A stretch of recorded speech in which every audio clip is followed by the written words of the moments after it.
Pocket umbrella जो धूप और बारिश में काम आएंगे। लेकिन इससे पहले बॉय हो तो वीडियो को लाइक कर देना और गर्ल हो तो चैनल को सब्सक्राइब कर लेना।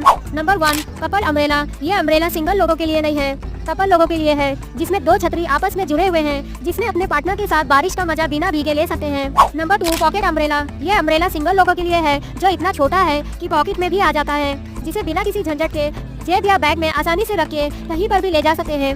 Number 3 umbrella hat. ये एक ऐसा अम्ब्रेला है, इसे टोपी की तरह सर में पहना जाता है।